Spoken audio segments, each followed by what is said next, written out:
right, welcome everybody. We're going to go ahead and get started.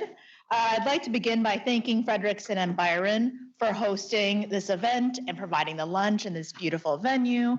We really appreciate the support. In terms of housekeeping, the restrooms are back down that hallway and somewhere in that vicinity.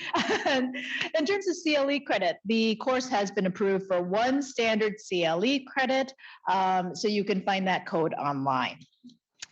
Now, before I introduce our speakers, I just want to mention that this is our kickoff event for 16 days of activism against gender-based violence. So we're really excited to be able to feature some of the issues facing African American and Black women in the United States, as well as the joint advocacy that we've undertaken to address that. Please go ahead and check out our blogs from now until December 10th. We are running a daily blog each day on a different women's human rights issue to really highlight this campaign. So I'd like to begin by introducing our first two speakers. Lakeisha Lewis is a representative of the Missing and Murdered African American Women Task Force.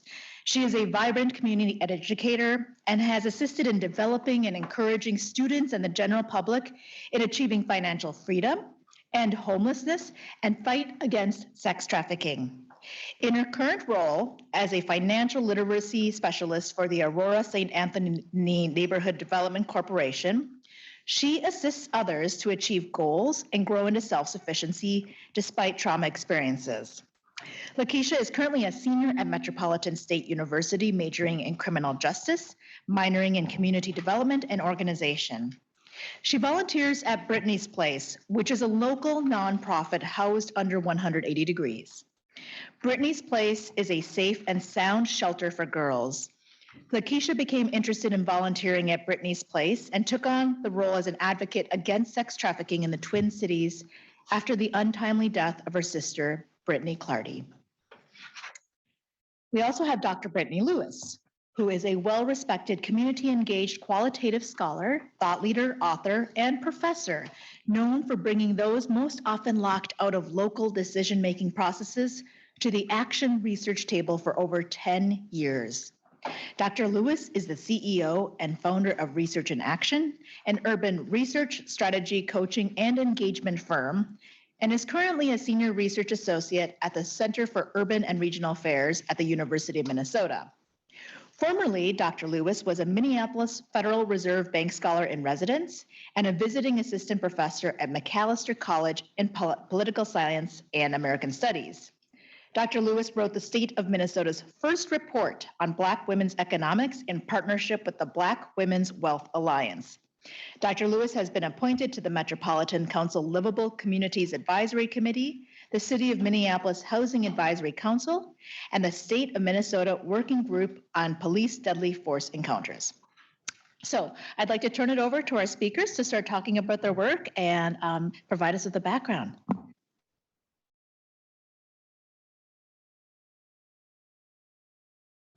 Okay.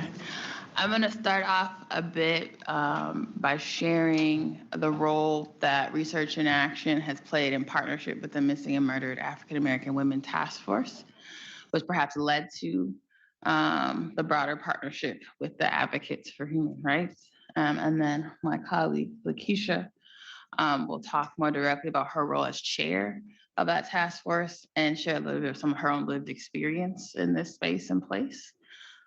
Before we get to the kind of partnership that we entered with the Advocates on the UN review process.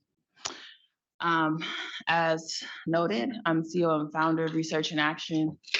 Research in Action grew out of years of engaged action research I was doing in community with Black, Brown, and Indigenous folks who, for all intents and purposes, feared research. And believe research was being used against them, not for their better benefit. I believe deeply in the power of research to move practice and policy conversations, but it has to be designed as such. And you have to also then accept that although I might have a doctorate degree in technical skills, I am not the all-knower, and there's nothing objective or neutral about what we do. That also means that when we engage in projects or partnerships like the one with the Missing and Murdered African American Women Task Force that we want to partner with those most impacted to develop the research questions, the strategy, co-develop the tools, go out in community to gather that data collectively together. Once we code and clean that data, we want to make meaning with those communities so they can start identifying themes and possible solutions with us. They also are teaching us as much as we are teaching them. And then we co-develop in the draft writing of the work. We obviously lead all of that, but they see all drafts, they comment on all drafts, and they give final direction. It requires more time. And half of the work isn't about the actual research product, it's about the relationships. Because often you are creating a new table where historic harm has taken place prior to us being there. And we are also helping folks rebuild harmful relationships, often with folks who have differential power. And that means a series of privileges. It could be racial, economic, institutional, or otherwise. There's been many attempts to address some of our most pressing racial justice issues. And often we come in as a third party helping to recreate tables and bring folks back to tables that probably have had harmful interactions or relationships prior to this moment. So we were honored to be reached out to partner with the Missing and Murdered African American Women Task Force. And I think just a little context to that. So it was in 2021 that the legislation created the task force. This was led by Representative Ruth Richardson. By legislating this report and the task force, the Minnesota legislature is the first in the nation to dedicate time and resources to investigating this particular form of violence and consider the measures necessary to support Black women and girls and their families and their communities. So the task force was kind of given the charge of examining and reporting on systemic violence, causes of violence against Black women and girls, appropriate methods for tracking, collecting data about said violence, policies, practices, and institutions that assist in perpetuating violence against Black women and girls, and measures necessary to address and reduce violence against African American women and girls. Something else that I think is important to share is, in addition to a task force where folks are appointed, they apply and get appointed to the Department of Corrections, we let the Office of Justice Programs know that the only way Research and Action would agree to actually take this on is if we created a mirrored council of survivors. Because let's also be honest that a number of the task force members are not Black women and girls. They might have a technical expertise or a professional expertise that we need to be aware of, and they have important contributions to make, but they should not be guiding this conversation. We are the first task force of its kind in the state to require something like this, and OJP agreed. But again, it required a lot more time because we had to manage two tables. But what is so important about the time that we believe was necessary in doing that was that the council of both survivors, folks who lost family members or otherwise, they defined the agenda, and the task force came together to build consensus with the council and lend their expertise and guidance, because we all had something valuable to share in moving the work. And that was really important to us as we kind of partnered. So I'm honored to be a part of the process. The legislative report will come out December 15th. We are in full draft and design phase right now of the report. And I've been excited to partner with Lakeisha in this effort. It was not always easy. I'd argue nothing worth doing is always easy. I think the transformation that we seek in our work is hard work. It's going to challenge us personally, politically, et cetera. But it's our willingness to lean into those hard moments where we're trying to wrestle with where we are and where we want to be. I think that shows your character. So I'm honored that I've been able to be a part of this process. And I'd argue that what we've produced will be a model for the nation, because it's the first attempt across the nation to look at this at a legislative level. And it was serendipitous that we reached the advocates and I and our collective connected. So I will pause there because I wanted to just give that overview. I'm certainly here to continue to answer any questions about the actual recommendations that are made in the report, but I also understand we are very much interested in talking about the partnership that was developed and what was in an amazing way brought to a UN process that I'm honored that we were a part of. All right, Keisha.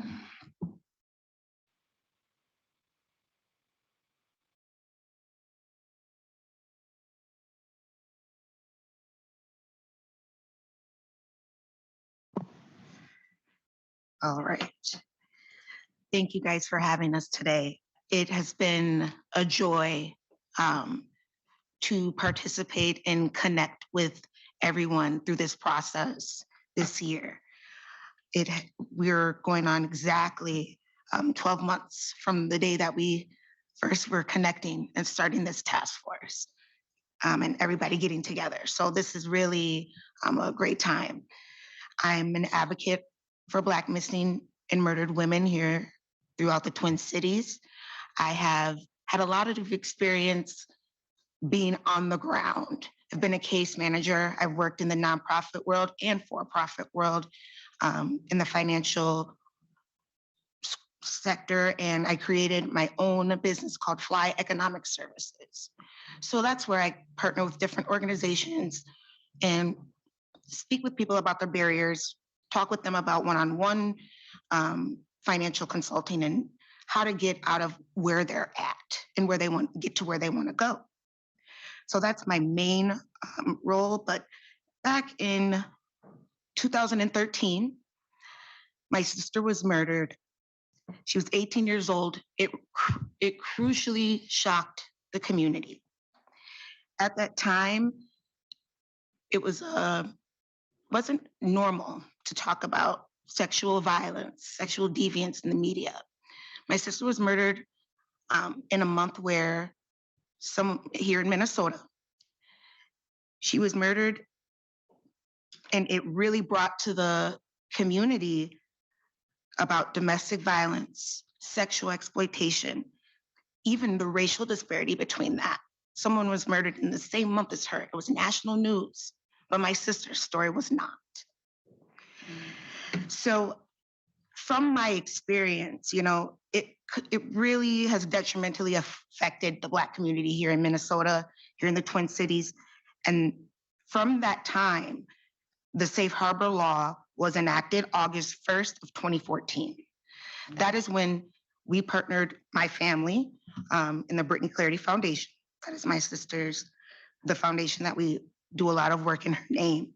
We partnered with 180 Degrees, and now there's a shelter on the east side of St. Paul that is dedicated to youth who are at risk for trafficking, for runaway, because they, in the first 72 hours of running away, they are at risk or asked for survival sex within the first 72 hours. So from there, lack of attention from law enforcement and media and a lot of things that were happening during that time, we've had to lead the work, within our own networks, within our own family and friends that we know, to really spread the word and reach out to make sure they know that this is happening. My sister was missing for 10 days before she was found murdered in her vehicle. The police didn't react when we first reached out. They said, oh, she's 18. They do this all the time. This is something that happens. We should see if she turns up in a couple of days. But we are the experts on our family. We know her movements. We know how she reacts online. We know she's always in her phone. We know she's always on social media posting. Those specific behaviors we knew, and we were not seeing. We definitely reached out and got with a number of different organizations, but the first to respond was with Gunderson Resource Center, and they housed the Jacob Wetterling Resource Center. So we're part of an unfortunate club, but we really have band together through this process to learn different ways upon how trauma affects us all and how to really build together on how the community can respond to that.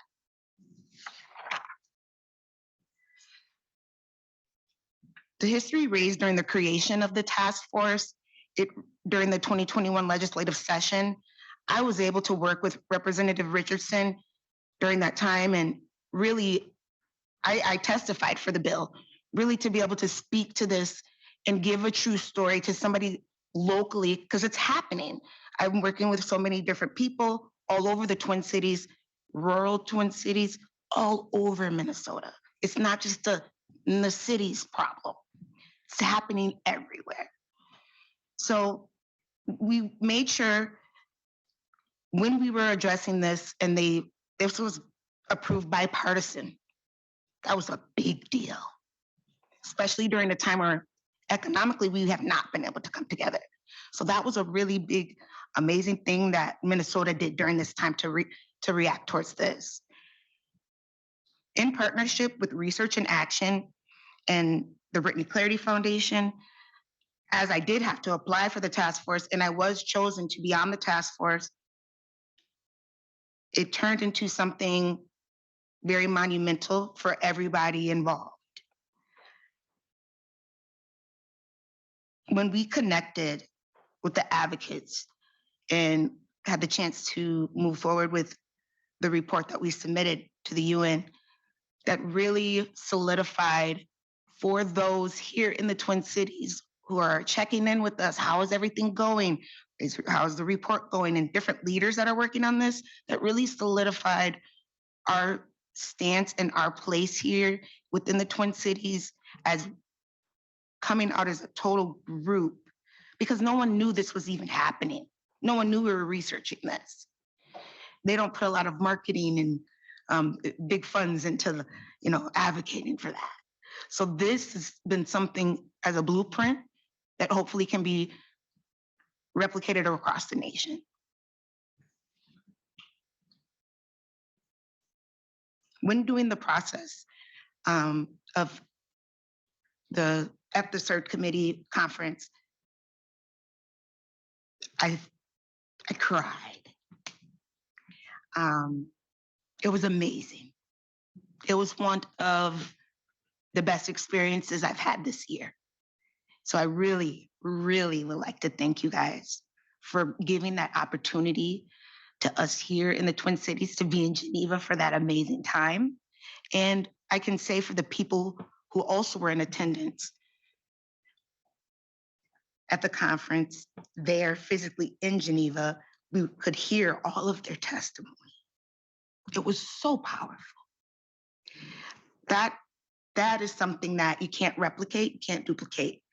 And hearing what's happening around the world and connecting with other people who are doing this work, it really made me and my family, the foundation, Brittany Clarity Foundation, it really helped us see on a national level who else we can connect with and how others are doing this work creatively and collectively, because that's what has to happen, is the collectiveness. And that is where things can be difficult, like Brittany explained. So this was an amazing partnership. This was an amazing process, being able to talk about the different recommendations that we do have for the city.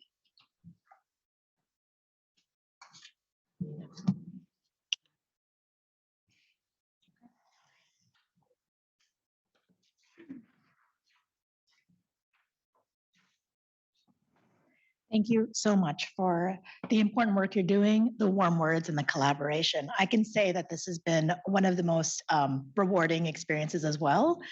And Elizabeth is going to share more about this, but when we go to the UN with our partners, the information that people from the groups that are most affected by the issue, they bring the firsthand, the most direct information that is the most crucial. And that's what the committees are seeking. That's what the UN wants to hear.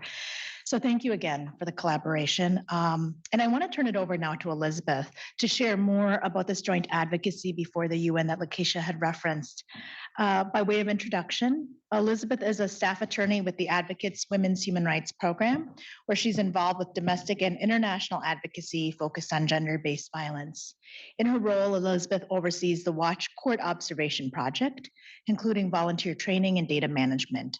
She also has experience working with international partners on UN submissions, assisting with providing consultation on foreign domestic violence laws and other international work. Prior to working with the Advocates, Elizabeth's passion for assisting others led her to receiving her JD from Mitchell Hamlin School of Law after graduating from Concordia College Moorhead with a BA in both political science and global studies and a minor in German.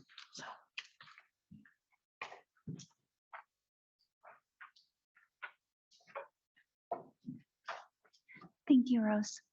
And thank you both, Dr. Lewis and Lakeisha. It's been such a pleasure working with you both. And thank you so much for sharing your testimony, Lakeisha.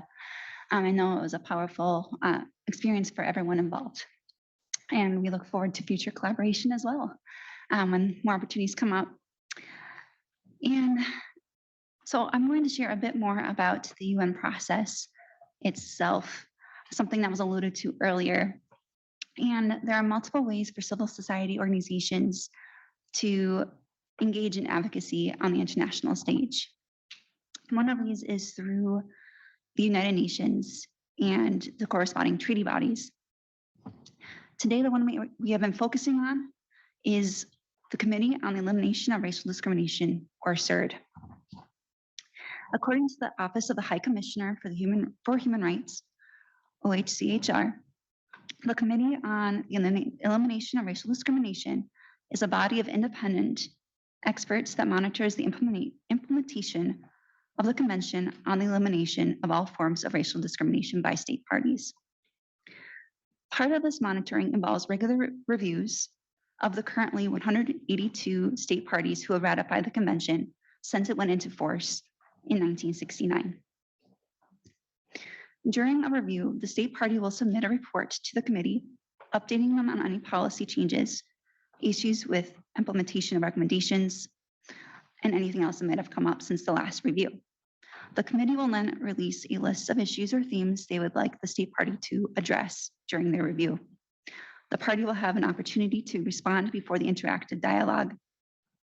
And then through all of this, civil society has opportunities to engage as well. Our example today is going to be the United States mission, which we have been talking about. The United States originally submitted their state report in June of 2021, which is what started the entire process. Civil society organizations such as Research in Action, the task force, and the Advocates for Human Rights submitted their own list of issues or themes to the committee, which highlighted specific issues they want the committee to address, provide further information, and recommend questions they want the state party to answer. Ours was submitted in May. The committee then took all of that information and released an adapted list of themes for the state party to address several weeks later. In response to this, civil society had an opportunity to submit what is known as a shadow report. This is often a longer report.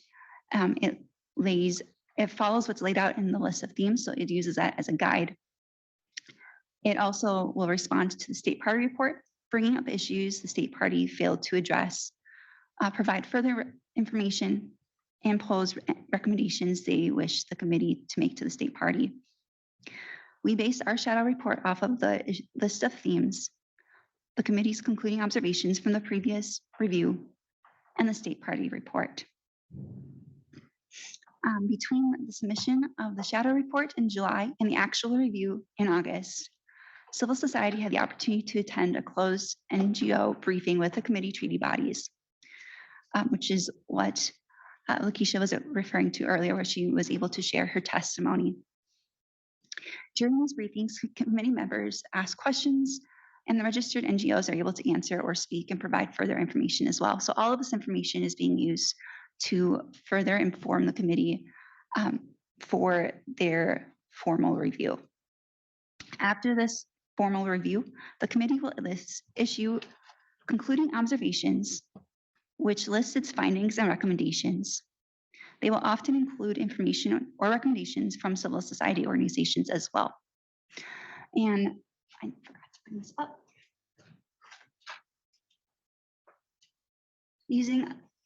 Using a couple examples from this past review, there are several spots in the concluding observations where we could see that what was submitted in the report was also then further mirrored by the committee.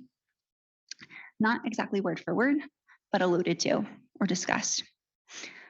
So in our submission, we wrote, in its state party response, the United States noted legislation such as the 2018 First Step Act, which provides eligible inmates the opportunity to earn 10 to 15 days of time served credits for every 30 days they successfully participate in a recidivism reduction program.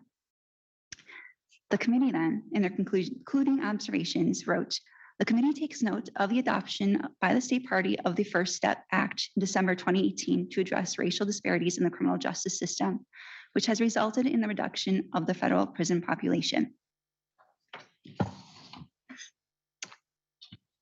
In one other example, we had written, in its state party response to the 2022 list of themes, the United States committed to expanding access to quality, affordable health care coverage, and prohibiting discrimination based on race, color, national origin, sex, age, or disability in various health care programs, as well as reducing the country's unacceptable high maternal mortality rate and morbidity rates, and the racial disparities that particularly impact Black and Native American communities. In the concluding observations, the committee also mentioned that they were concerned at the high number of persons belonging to ethnic and racial minorities who do not have access to affordable and quality health care because they live in states that have not adopted the Medicaid expansion program.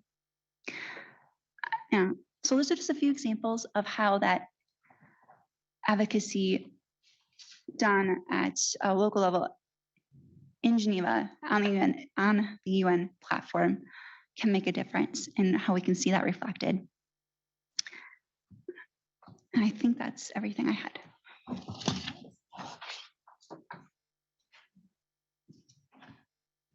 All right, well, thank you again to all of our speakers for all this great information and for the powerful work you're doing.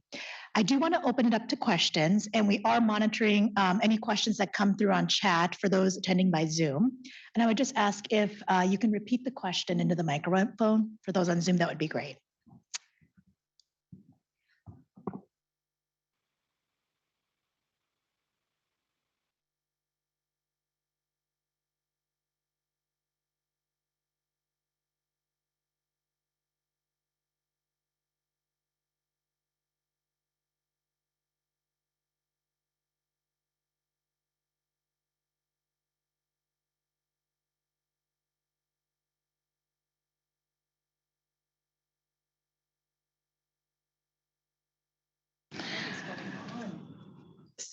Okay.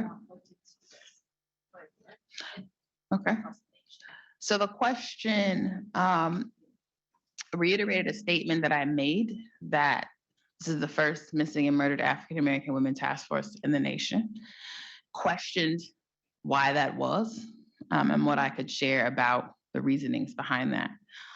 I will share mine, and I'll allow my colleague Lakeisha to also follow up. I don't know if folks are aware of this, but prior to the Missing and Murdered African American Women Task Force, there was a Missing and Murdered Indigenous Women's Task Force here in the state. So there has been some intentional energy in our state to look specifically at Black and Indigenous women's realities with violence. But I think to your direct question, why isn't that happening elsewhere? I think there's a host of reasons why our nation has struggled with gender-based violence. Whether it's in the politics of acknowledging the different ways that violence happens on different diverse bodies, and what it would mean for the nation to acknowledge that. Because when you acknowledge something, you now then have to move, I think, to action or practice, or you'll be held accountable once you acknowledge. So I think there's lots of reasons structurally in the kind of capitalist world that we live in, that those that have more power to make decisions shy away from that form of acknowledgement, because that will require you to hear the reparative needs of those communities, which will come with resources and structural supports. So that's my high level theory of perhaps why this is the first of a kind in its nation. However, I believe there are a lot of folks, like folks in this room, folks on the ground who are advocating for this work. And we need folks like Representative Richardson and other folks in these institutional places to push for the creation and investment into these things so that we can go far beyond the politics of acknowledgement to the politics of practice and policy change. That is my kind of direct answer to that. Lakeisha. From my experience working directly with Representative Ruth Richardson, I know Representative Rena Moran helped author the bill. And I know Dave Pinto, he helped author the bill. There's been a lot of people here in Minnesota, and it was enacted by Governor Walz. He's the reason why that this was like, we're pushing this through. Go ahead and appropriate the funds. This has to happen. And I can see that the work that he's been doing in the Twin Cities, it's been tough. But this is something that he's created. There's been other models of different task force around the nation, but none specifically for this initiative. So yeah, I don't know why, but I'm glad that we're starting here now. And I'm glad that legislature is now listening as one of our recommendations moving forward. Something that will be talked about a lot moving forward here is an office where we can have a centralized space. Hi, thanks for your presentation on the amazing work you are doing. I'm Delisa Risco. I'm an international Humphrey Fellow in the University of Minnesota. I'll be at the program is last 10 months, and I'll be in Minneapolis in June. Back in my country, in Argentina, I coordinate since 2011. I coordinate the federal system for missing persons, and I was wondering that I really admire the work you're doing, and I think the only thing that be able to be in Geneva and would be able to present your work in United Nations is a lot, not only for Minnesota, also for all our countries, because sadly, there is a reality that we also see in our country and in a lot of our countries about the lack of response in the first days, the first hours of a missing person who could be make the difference between life and death, no? And so I was wondering if you are going to be able to intervene or to get involved in how the police officers are training. I was wondering this, and just thank and congratulate for the work. Thank you very much. The question is in regard to how we will be connecting with law enforcement and training in the development of that on how best to work with our communities moving forward.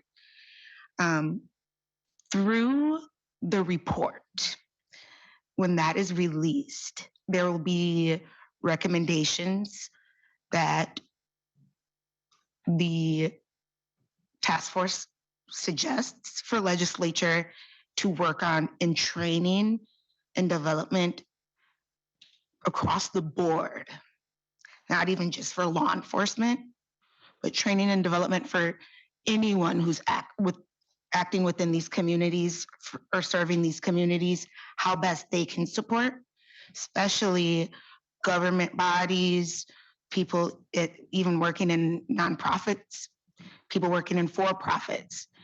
It's not specific to law enforcement, but that definitely is something that we've even connected with the Office of Indigenous Women and Girls or excuse me, for Indigenous families, excuse me, they have a director who used to be a police officer. So working with Director Rudy, she has been amazing.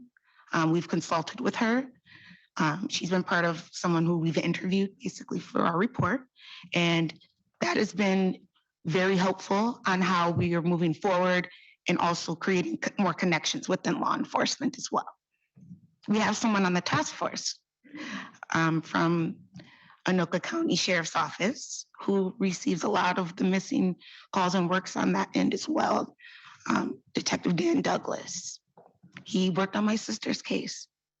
It was amazing that he was selected for the task force as well. So we definitely have some good relationships and we're trying new things as we're growing. So I want to contribute to Lakeisha's answer, but I want to do that allowing someone else to also ask another question so I can like address maybe more than one. Does anyone have another question before I like add to that? Yeah. Riley Fletcher, administrative assistant. Yeah. I was wondering, you mentioned growth for the task force. What do you see the next few years or just the future of the task force looking like? And does the change of majority in the state senate and kind of the implications for state policy, does that play into the future that you see now, and does that change? So the question asked about the future of the task force and the changing kind of political landscape and its influence on the work. I think the first thing I want to say, there was a question about, why this task force hasn't happened before. And it's something I believe deeply in is when you're implicated in the demise of the communities you claim you're serving, it's hard to stand up and say something. So I think that's deeply why. I also want to acknowledge my colleague Ariana, who was here on Research in Action, who was a junior research associate that project managed the Missing and Murdered African American Women Task Force, help us design and execute the work. And it wouldn't be successful without Ariana's support and contribution. In regards to the recommendations around training, there are about 4 sections in our recommendations. And one of those sections connects to both data and research tracking, but then also the creation of an office that helps support that data and research tracking, as well as the creation of some culturally relevant trauma-informed training work across domestic violence shelters, law enforcement agencies, and health institutions. And just to give you all a sense, when we were working with the task force and council, the task force and council had to decide what was the central research question, what is the gap we wanted to fill? Because as I'm sure you can imagine, there's an extensive literature review that illustrates what we already know. But what was important in this process was not just to reiterate what we might already know, because this will be news to a lot of folks, but what is the gap that we want to fill in what we know in order to move the practice and policy issues we're most invested in? And what the task force and council decided that there were 3 areas, in their opinion, where Black women and girls are tracked into violent contexts. And it was at the intersection of child welfare, housing, and criminal justice. And then we had to help the task force and council make sense of what is a good research question, and how will we go out in our communities to talk directly with Black women and girls who have direct interactions with these systems to learn where they're breaking down. We did outreach in Duluth, St. Cloud, and the Twin Cities. There were focus groups, interviews. We did partnerships with local healing services for Black women and girls. We work with the Domestic Violence Project, DAP. We work with Anne Marie's in St. Cloud, and we made a gallant effort to get Duluth to pull it together, somewhat unsuccessfully.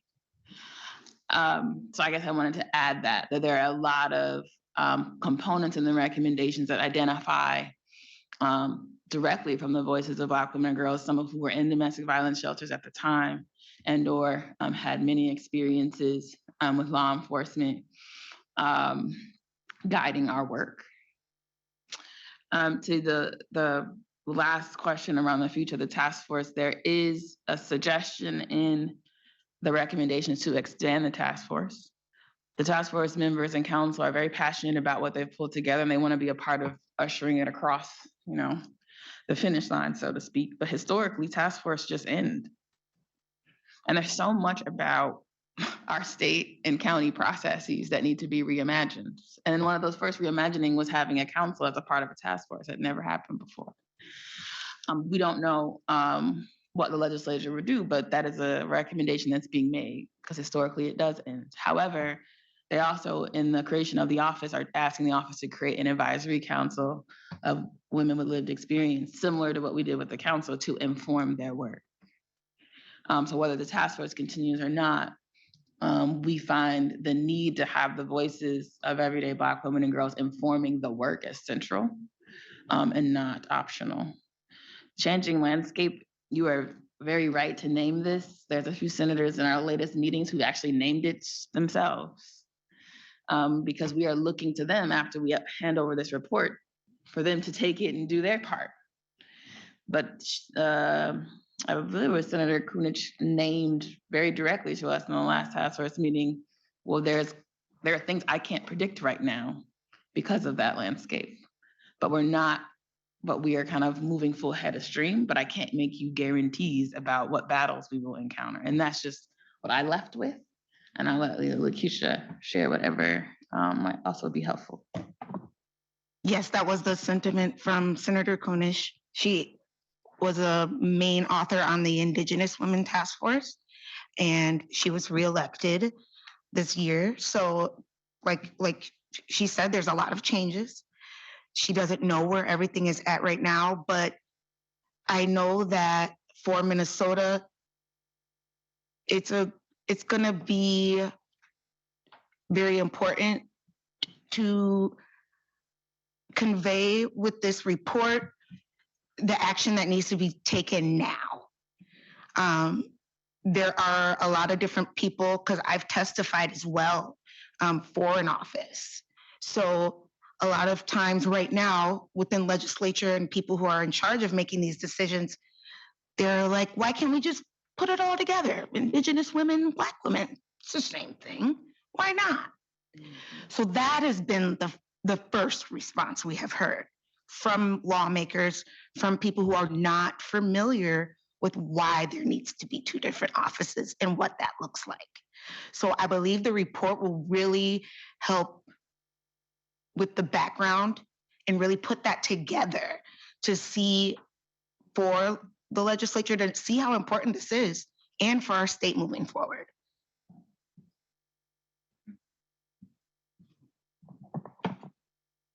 Going forward, knowing that in this report,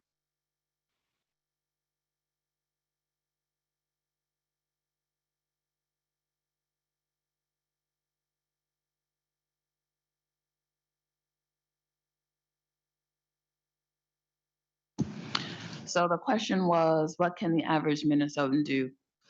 And I think the context was post this legislative report, how to stay engaged, how to move the work, et cetera. I feel like the reality is that there are a lot of Minnesotans that this is going to be news for. So when you asked the question, I thought about the multiple audiences I answer that question to. Because there are the folks from the spectrum of Lakeisha who are living this in the most real and visceral way, to the Minnesotan who might have the privilege to go without questioning any of the things that many Black, Brown, Indigenous folks are in fear of and might learn about this for the first time. I think that's a different conversation for both those folks. What would I say about the far spectrum of folks that's not their reality and this is news to them? I would say in the report, we were really intentional understanding that the audience are multiple and this history is new for folks. And I asked folks, I think the politics of discomfort asks you to lean into how learning something new challenges your values or how you thought to see the world. And I really invite folks to do that and not shy away from what that discomfort is telling you. I'd argue being uncomfortable is where you're actually growing. And I think as humans, we struggle with that the most. So you have to be willing to lean into that discomfort to make sense of what you're learning, because it's gonna sit in your body in uncomfortable ways.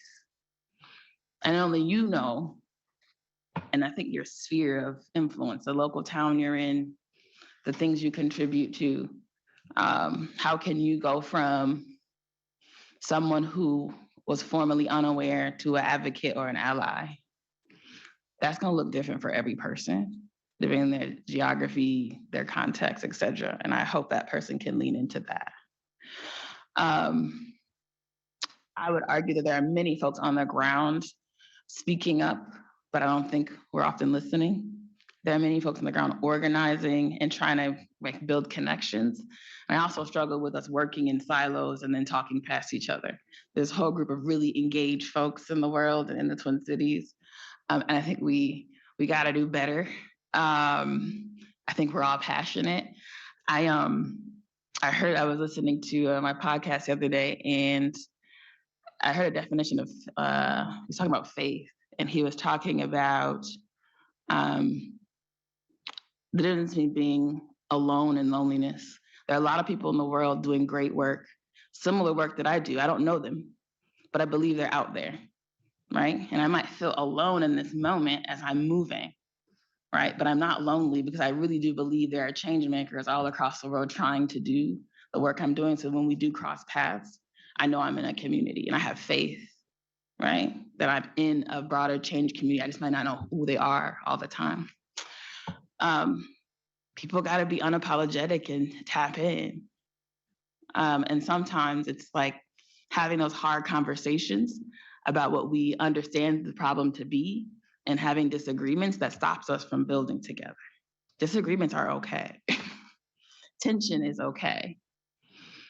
It's how you lean into those disagreements and tension is when you build a real relationship with someone. Because I can disagree with you and still love you at the end of the day, especially if we can figure out what our strategic coalition is all about. But unfortunately, I've moved in this space of change, and I see so many folks I think should be working together and could move great things, but because of disagreement or tension, it is stopped.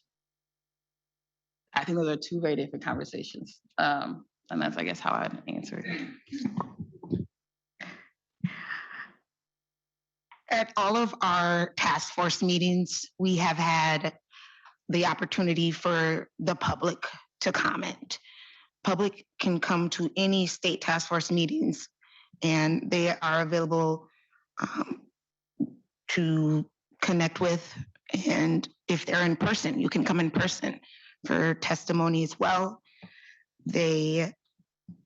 Our last task force meeting will be December 16th. That is a public meeting.